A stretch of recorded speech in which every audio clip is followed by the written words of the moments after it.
delighted to welcome you all here today, and we are honored to have amongst us Ms. Joyoti Roy, who will be talking to us and giving us a guest lecture on the topic Why Museums Matter for Professionals and Visitors. Ma'am is the Head of Strategy and Marketing at the Chhatrapati Shivaji Maharaj Vastu Sangrahalaya, Mumbai. Ms. Joyoti Roy has been working in the field of museums and culture for 15 years and joined CSMVS in 2018. Ma'am is interested in the social role of museums and believes that art and art institutions have key responsibility to shape and reflect people's futures. She has been an arts and museum manager, and until recently, she was heading the outreach department at the National Museum, New Delhi. Ma'am has been a Charles Wallace India Trust Awardee for the year 2008 for a fellowship program in conservation of contemporary art at the Tate Gallery, London.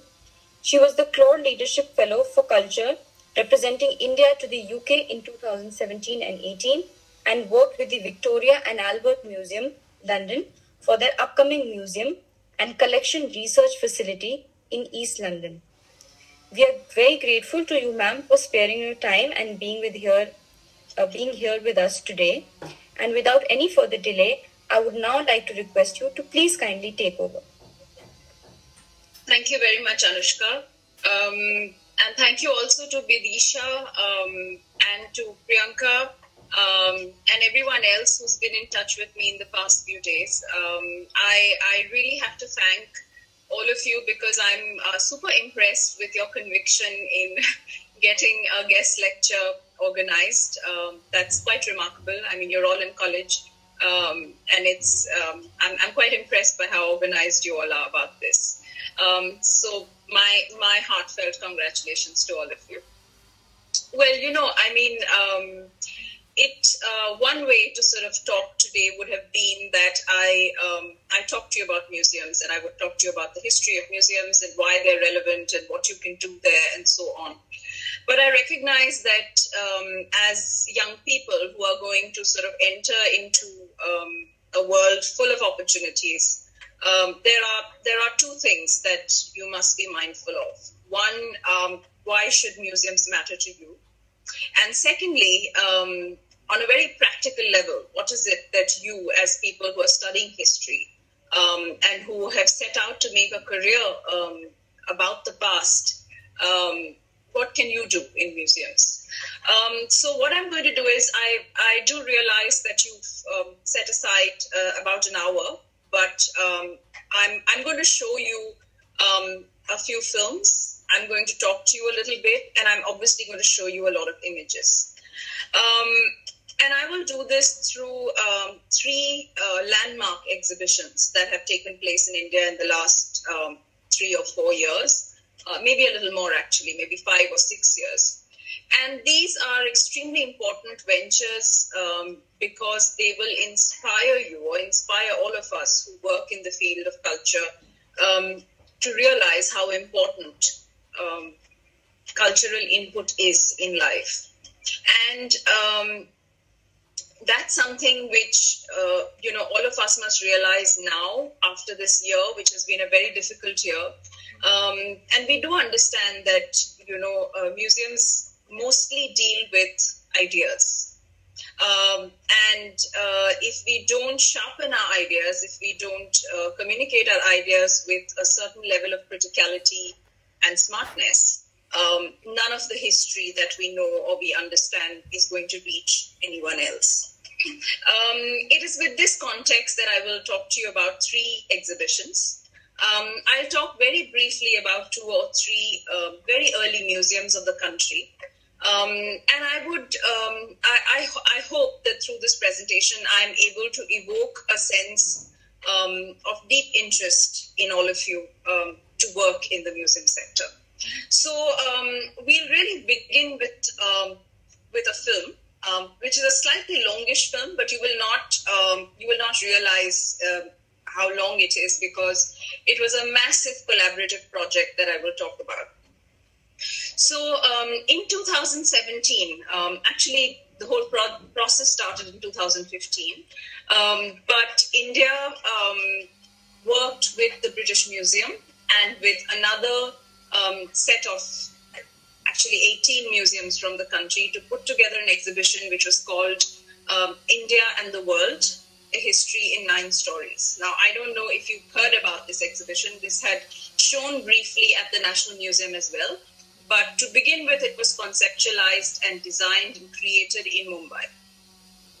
There's a short film that we made at the CSMVS about this, which throws light on the level of collaboration, on the narrative, on the objects, and the design that helped bring out this story. The fundamental idea behind this exhibition was based on a model that has been created now in the world of history by Neil McGregor, who is the former director of the British Museum. He wrote a book in 2002, maybe, called A History of the World in 100 Objects.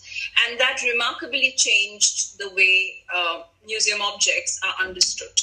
Because if you traditionally go to a museum, if you go to the National Museum, for instance, in Delhi, you will realize that most museums in our country are either arranged chronologically, meaning they start with an early age, prehistory, history, going on to dynastic histories and so on, the Mughals and all of that. Or galleries and museums are often classified into materials. For example, there can be galleries that are on art and craft, there can be galleries on stone sculpture, on textiles, and so on and so forth.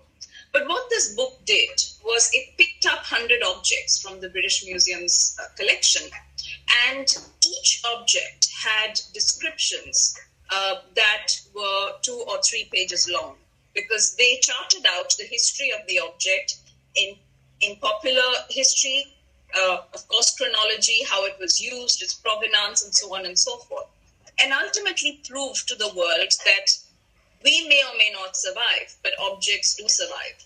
And when objects survive, they, with them, survive their stories. And these stories are so powerful that they will be able to help us understand our contemporary world. Not just that, they'll also help us project how our futures might look like. So this idea was juxtaposed on imagining a history of India. And it's very difficult to tell the history of India. I mean, just the history of India is about more than 5,000 years, and the prehistory is much longer. But to tell the story of India in the context of the world, because we keep saying globalization, we keep saying that we are connected with the world, but when it comes to telling our history, we go purely nationalistic.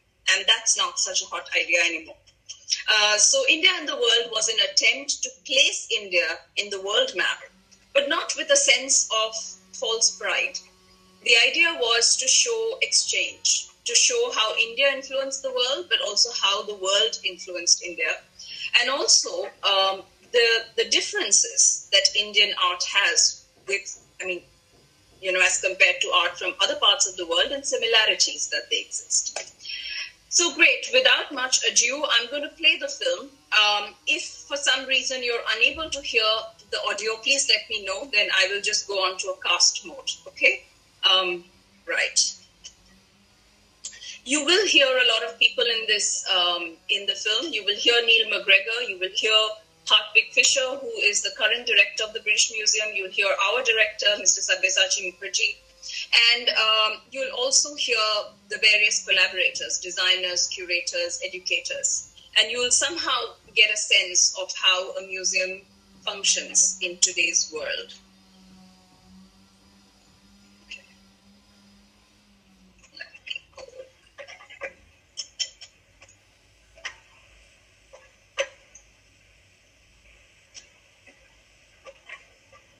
So that's the name of the exhibition, which was held here in Mumbai. That's the entry foyer of the CSMVS Museum. The CSMVS Museum, where I work right now, is particularly interesting because Mumbai is quite different from Delhi. And it's a very cosmopolitan city. It's got people from all over the world. It's got people from all over India who settle and live here and earn their money and so on. So it was very important for us that in this exhibition, we put together a medley of objects that come from different parts of the world. So right at the center, you see here just a famous Greek sculpture called the Discobulus. This is a huge, over 12 feet size marble sculpture holding a disc. And this is from the times when Greece was discovering how to carve human bodies. They discovered the marble. They figured that the marble can imitate the human body so beautifully that it can render anatomy to its very, very high accuracy. And here was the Discobulus in the middle, but it was flanked by other interesting objects. It was flanked by the Hanuman on the right, which is from the Crafts Museum in New Delhi. And on the left is a flying Kinnar, which came from the National Museum in Delhi. And the idea really was to juxtapose objects from different parts of the world together and see how human bodies have been imagined in different civilizations. Right, so with that, we'll start the film. And be patient, but I'm sure you'll learn a lot from it. Do let me know if you're unable to hear the film, though.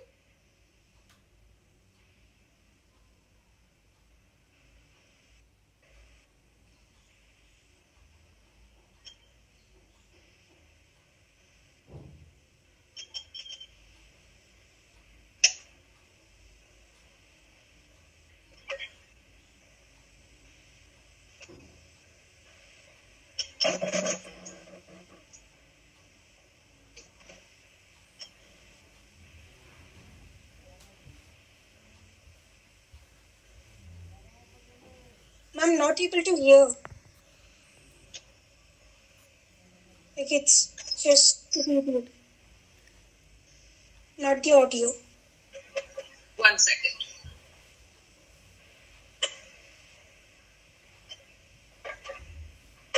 Okay, were you unable to hear the voice? Yes, ma'am, the audio was not there. Okay, so just hold on a second and let me just cast it. It might listen.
I remember as a student at Xavier's College, I was very keen to learn and understand more about Indian art. I was keen to learn and understand more about world art.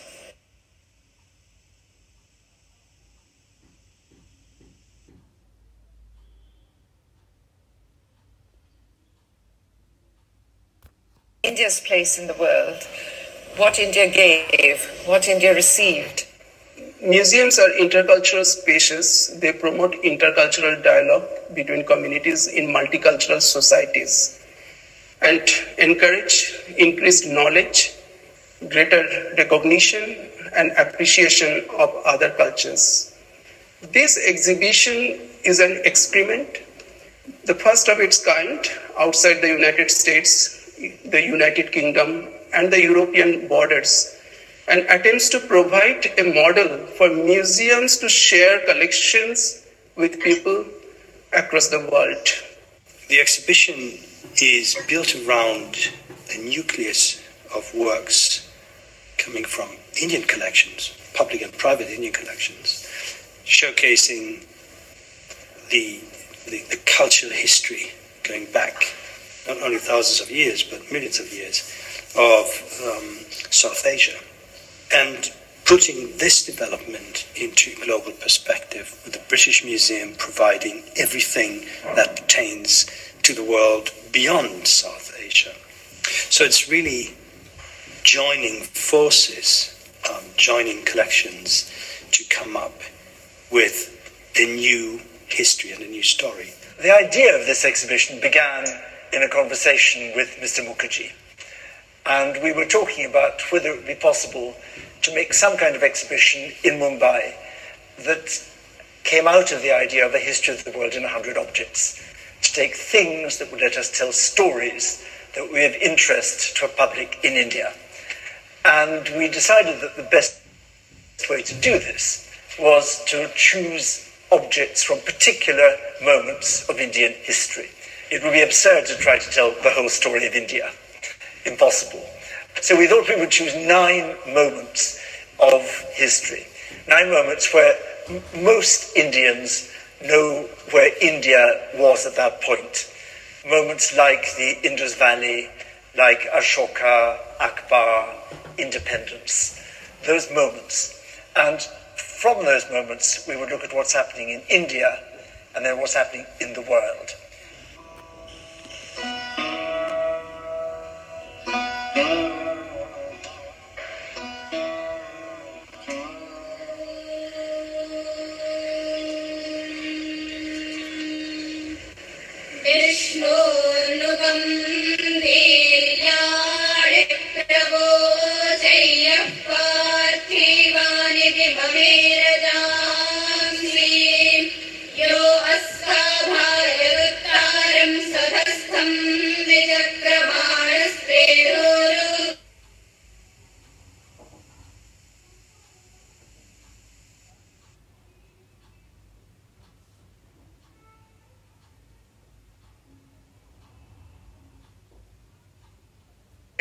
Square feet space.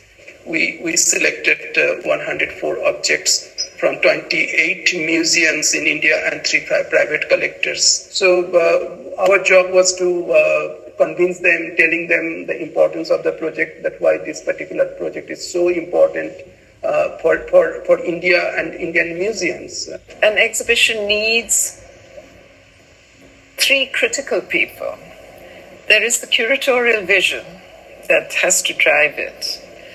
The exhibition designer has to understand the curatorial vision, and the lighting designer. It's the exhibition designer and the lighting designer that can make the objects speak. I needed to understand who were the people who were going to visit this exhibition.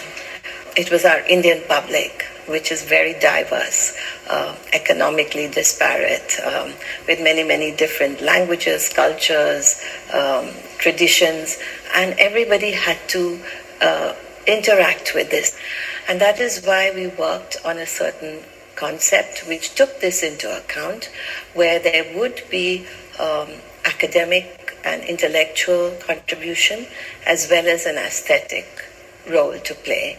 So my role as a graphic designer for this exhibition involved the overall visual identity for the whole project, which meant the signage, which meant the identity for the thing, the name, how it's rendered in 2 languages. We had a huge advantage of having superb typography now in India that harmonizes both Latin and Devanagari. So the signage as a result works really well. For me, lighting is not just about making sure that the information is communicated. It is about ensuring that people who visit the exhibition are left with an experience which they remember. Because information in today's digital age is cheap. Anybody can collect the information sitting in their armchair in the comfort of their homes. And the relevance of exhibitions and museums today has become to bring together an impossible set of experiences which are spatial and also collective.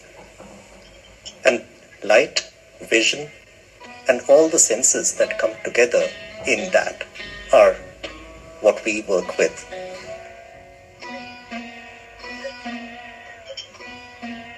Somewhere around 2 million years ago, our ancestors in Africa began making tools like these. And this tool is where our shared history as human beings begins.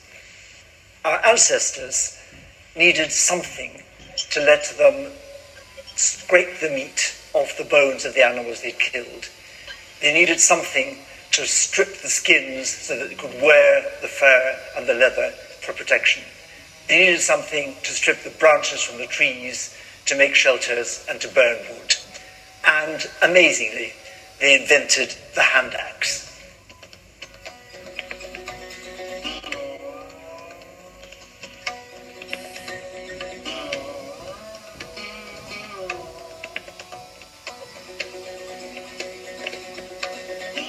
The second section of this exhibition looks at the world's first cities.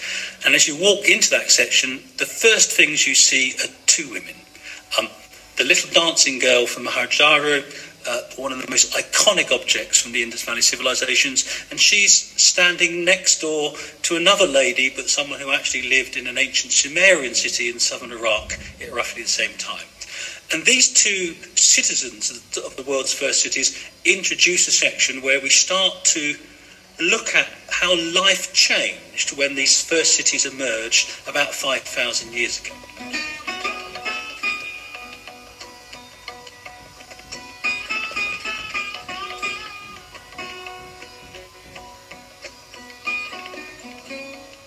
How do you govern an empire where the people speak different languages, have different faiths, are different peoples?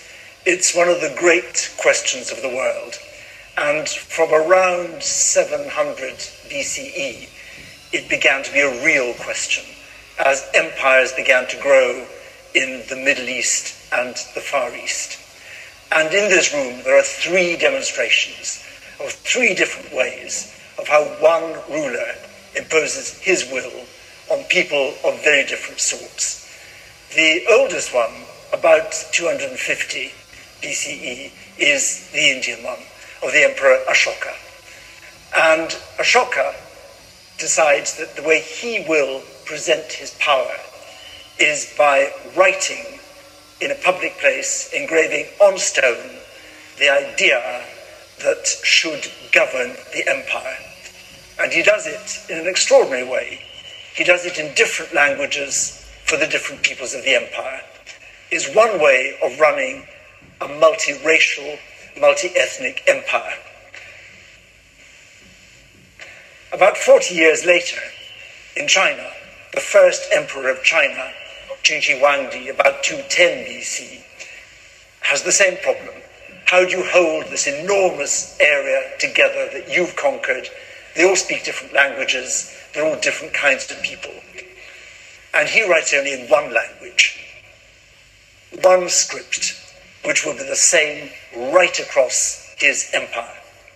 And that script, which you can see behind me, is still the script of China today.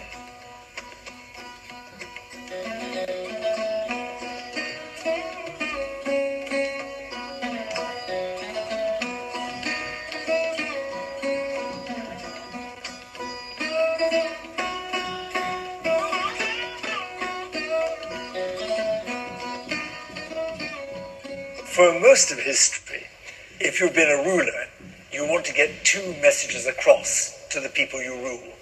First is that you're pretty good at ruling, and they're lucky to have you. But secondly, that you're their ruler because the gods want you to be their ruler. And that combination is a winner. But how do you communicate it? Before television, before newspapers, the internet, there's only one way that the ruler can regularly reach the subjects and tell them that the gods are on their side. And they do it through the coins.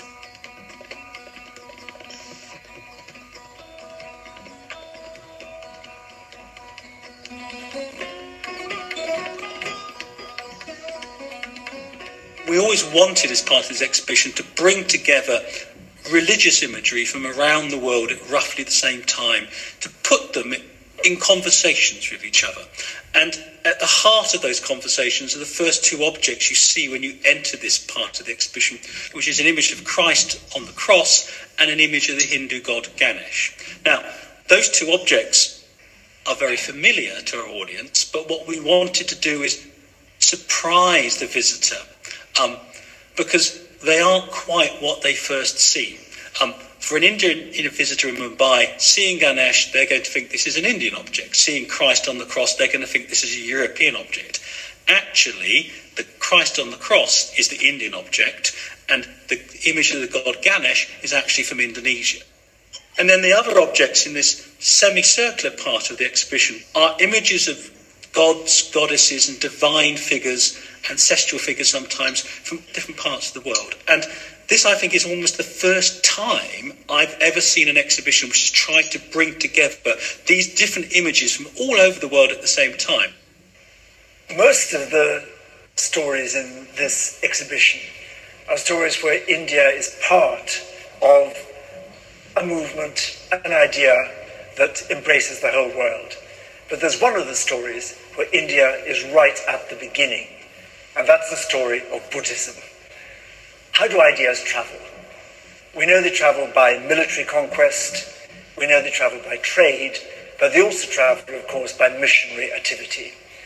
And the spread of Buddhism is one of the great triumphs of missionary activity, beginning from India, transforming the whole of East and Southeast Asia.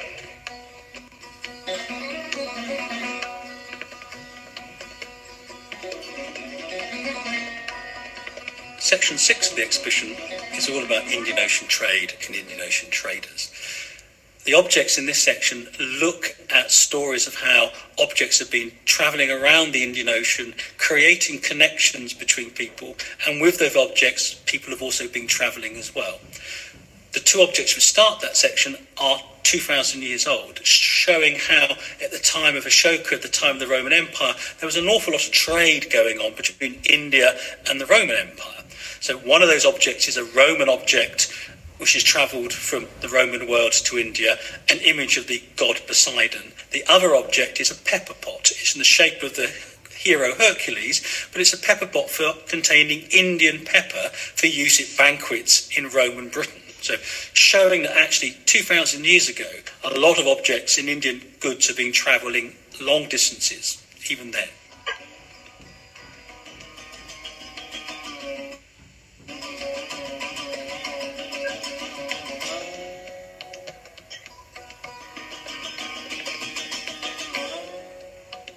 One of the most significant moments in this exhibition was the opportunity to be able to present to the public two pictures. One is a picture of the Mughal Emperor Jahangir.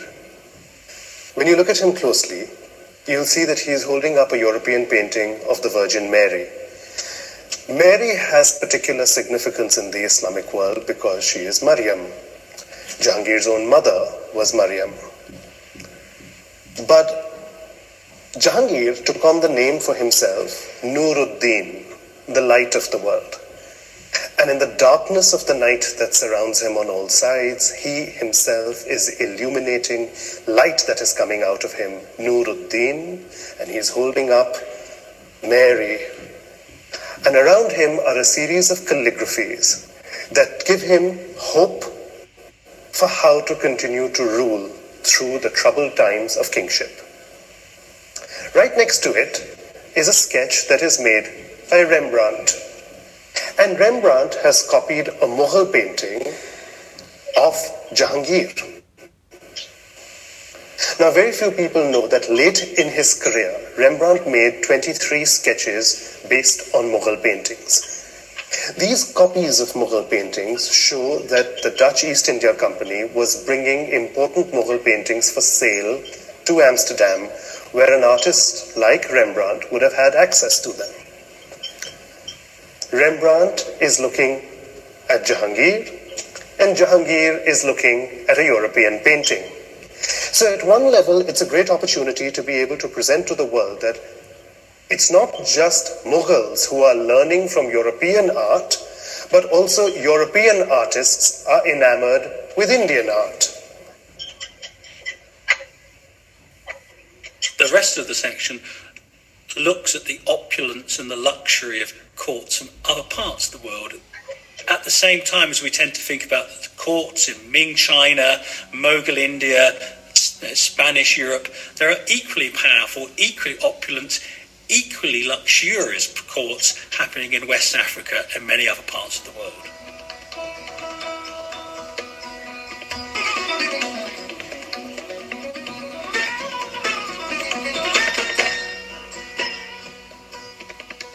The great age of the Enlightenment allowed artists to travel to many other parts of the world to start documenting the flora and fauna, the landscape of those countries.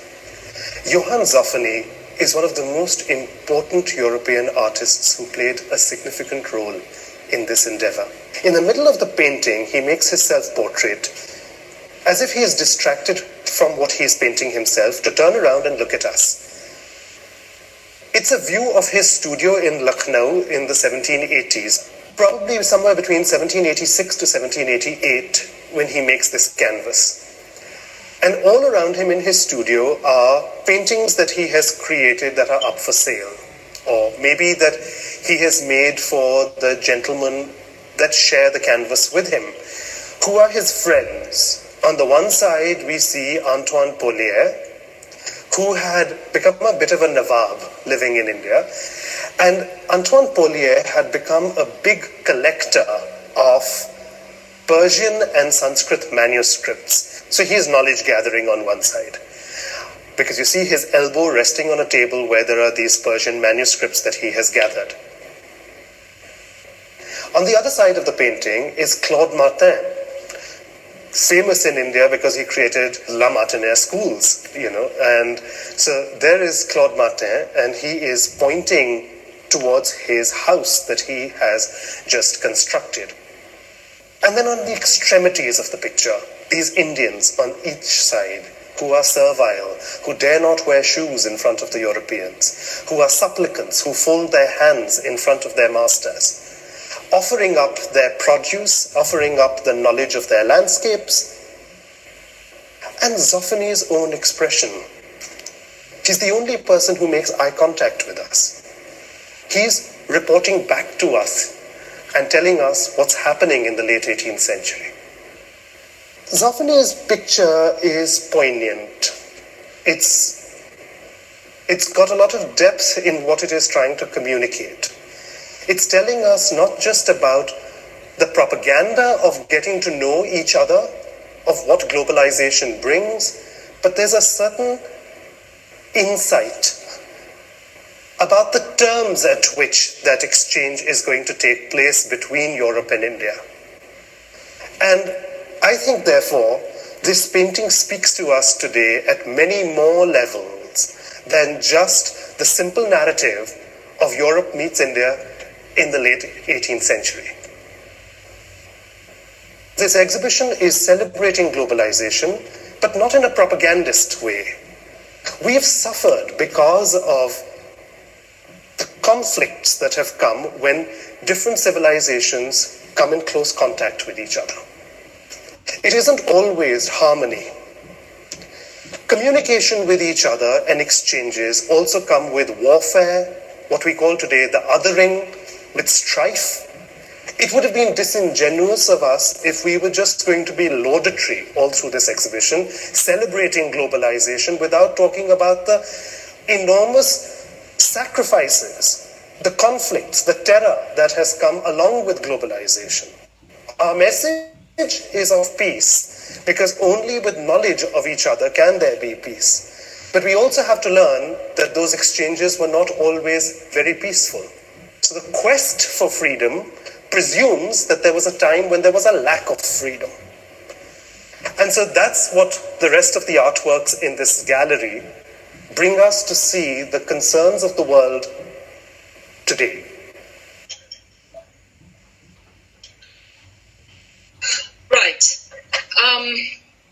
I'm going to come back. There is still a bit of the film left, which you can see on the CSMVS YouTube page. But what I mean to share with you, and this is an exhibition that I coordinated for the CSMVS and eventually for the National Museum. And of course, I often end up being on the dry side of organizing all these because it's like writing loan agreements and convincing people to give collections and a lot of bureaucracy and so on. But I think the overall message that a project like this communicates is that museums are full of objects, but objects are full of ideas, and ideas that emanate from these objects have the power to break stereotypes. And when you break stereotypes, then you understand that history is not fixed and it's not rigid. So if you can pick up the museum as a site which you actually give your hands to break the rigidity around ideas that exist in our society today or may exist in the future, that's enough. And that's why museums as places matter, because they have objects that have much, much more power than we often assume them to have.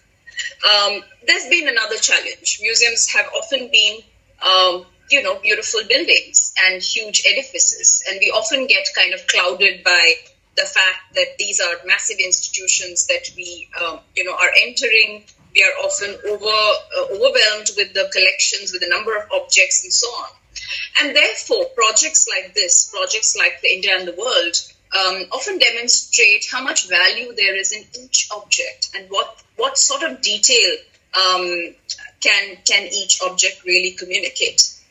And going by a similar experience, I'm going to go back a few years and share with you some objects that were shown in another very famous exhibition, which was called The Body in Indian Art. We ended up with Naman Ahuja sort of talking about the pieces that he had curated. There were several curators in this show, and Naman was one, and he's one of the best historians we have today, primarily because he is one of the best storytellers. And that's the other part of working with museum objects that is exciting. Okay, so I'm going to go back to my slides and talk to you very briefly about 3 early museums that our country has. So this is the Indian Museum, which was set up in 1814. And it was obviously set up at a time when we were under colonial rule. And mind you that while expansion happened in India of the East India Company, to begin with, it was all... are you able to see this? Have I shared it properly? No. Have I shared it properly? Okay. 1 second. I don't know why I thought that it's... Let me just go back.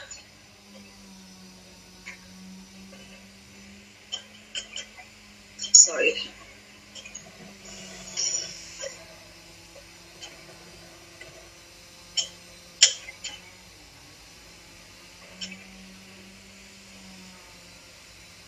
Okay, I'm going to present again so that there's no confusion.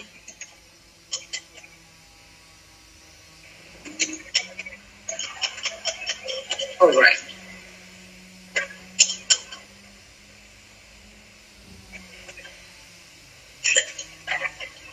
Right. So I was talking about the Indian Museum, and the Indian Museum was set up in 1814, and it's the first museum of our country. And it was set up during the colonial times. And the Indian Museum is a typical example of what they call an encyclopedic museum. That is because it's got collections that are historic in nature, and there are collections that pertain to natural history. And this was a very common trend in the beginning when museums were being set up. Because remember, the East India Company and later the British Raj, after Victoria sort of announces in 1877 that she owns India, is that they're looking at India as a huge natural resource.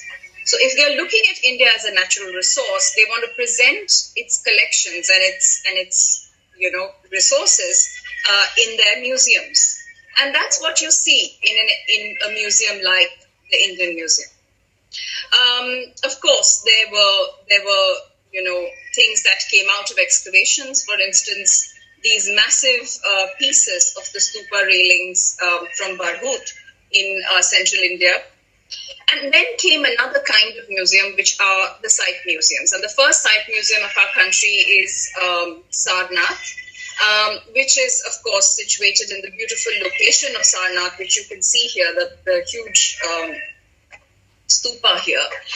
And again, this sort of museums basically displayed objects that came out of excavations from these sites. And some of these museums, particularly the Sarnath Museum, has some of the most remarkable objects and sculptures in the world. Each sculpture in this museum is a field of art history on its own. Of course, our, the national capital, the national symbol, the lion capital is situated here. But you also have the preaching Buddha here, which is, it's an immaculate sculpture, totally, in full peace, and considered to be one of the artistic geniuses of the time. And then, of course, there were museums like the CSMVS, where I work currently, that were essentially imagined as, museums that were set up by the local people of Mumbai. And Mumbai has always been a business center, so there were lots of people who came in and went out. And they realized that they needed to display the art that was coming out of excavations or were being collected by private collectors in one institution. And that's when the CSMVS Museum was established in 1922. In fact, we complete 100 years in 2022. But this is, again, an example of a museum that's got, a mix of objects. It's got sculptures, it's got textiles, and it's got other kinds of objects. What I'm trying to tell you is that there are a large number of museums in our country, nearly 1,000. Several are with the central government, some with the state government, and some in private hands. But what's crucial is that all our museums are quite object-centric. And like I said, each of these objects need research, they need interpretation, and they need storytelling. In this context, of course, you have, something like the National Museum, which was set up much after independence in 1960, when Jawaharlal Nehru wrote to all the princely states and retained objects that actually had gone for an exhibition in the South Kensington Museum, which is now called the Victoria and Albert Museum, and said that we need a national museum. We need a museum that should portray the fact that we are now an independent country. But what was failed to be achieved is that whatever the national narrative at the time was never reflected and is still not reflected in the National Museum galleries. To begin with, the objects that you see in the National Museum today were actually displayed in the Chhatrapati Bhavan. And then later, the National Museum was built, and we all know that now it's going to be knocked down and probably a new building is going to come up. These are some of the galleries at the National Museum, and if you look at the collections, they are strictly divided chronologically or in terms of style, if they're miniature or whatever. But frankly, with all these museums, including the CSMVS, we realize that this is not the way storytelling happens anymore. And therefore, we take up interesting exhibitions to mix objects, to make objects talk to each other, and create narratives that are interesting and relevant for the public today. And it is in that context that I'll briefly touch over some of the remarkable objects that were shown in this exhibition called The Body in Indian Art. And this was curated by Naman Ahuja as well. He had first curated it for the Brussels show, and then it was brought to the National Museum. Again, for the first time, several Indian museums had exchanged objects with each other and put together something which communicated the idea very sharply. Here you see an object on your right, which is basically, it's a Jain meditative tool. It's an object where the portion where the human body is actually carved out in negative. And this represents the Jain belief that the human body is but a vehicle that carries ether. And any meditation basically releases you from that form. The Body in Indian Art was a very popular show. In many ways, it brought back the National Museum into public eye in 2014. And it was able to show some excellent sculptures that had never been seen. And this is again sort of credit to Naman for his deep research of collections in the country. For example, the object that you see on the extreme right is of the god Kartikeya. That came from a very short-lived, dynasty in central India, but created these exquisite objects in schist stone. And here you see Kartikeya holding a cockerel in his hand, with his beautiful Greek-like locks on his head, and a very, very, robust, well-formed body. Kartikeya, of course, is known to be a tribal god who eventually kind of enters the Hindu pantheon in later periods.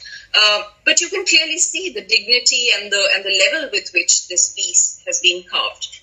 And alongside these, there were objects like the one on the left, where you see Chamunda, and you see her with a medley of skeletons that are basically her sevaks or are drinking blood and eating or basically cannibalizing other bodies. And this is the level of artistic genius that India has had. And we often lose sharing this in our museums because we don't talk about objects in detail. We only talk about classifications, and that's never enough. Look at these two objects, for instance. These are both from present-day Telangana, Andhra Pradesh. You see these are called virakkals. They are basically sacrificial heroic sculptures. On the right, you see this man who's completely disemboweled himself. His intestines are falling out. The woman on the left has beheaded herself. And these were again tribal deities that represented people who sacrificed their life for the good of others. And then they were kind of memorialized in these stones. This is, of course, an image of the Buddha Pad that comes from Gaya. It's currently at the Indian Museum. And all this was sort of juxtaposed with contemporary sculpture as well. Again, some of the objects that you're seeing on the screen right now are things that, again, from the point of view that they break stereotypes. For example, the object on the left, this one is a figure called Harinay Ganesh, and he's a Jain deity who is said to have entered the body of one of the Jain guru's mother's body and moved the fetus from her body into the body of a low caste person. And these are legends that are created in Jainism to free itself from the burdens of the caste system that the country was facing at the time. You can see in the middle the birth of Buddha, who is known in legend to have come out from the ribs of Maya, who is holding the sal tree on top. And Buddha is being sort of collected on a piece of cloth by attendants. And on the rightmost corner, you see the birth of Mary, Jesus' mother Mary. And her mother, who's seated on the bed on top, basically is known to have had one of the first cesareans to give birth to a child. And surprisingly, although this is the birth of Mary or Maryam, this is an important painting in Islam. You must remember that Islam, Judaism, and Christianity were all practically sort of born in one courtyard. So we often treat them as completely different religions from other parts of, from different parts of the world. But to be honest, they all have a very common lineage, and those are reflected in some of these objects. There was a tradition of showing birth. The sculpture on the left, which is now at the National Museum, which they've stopped showing for some reason, is from the 10th century. And it's from Tamil Nadu, where you actually see a woman giving birth and being assisted by attendants.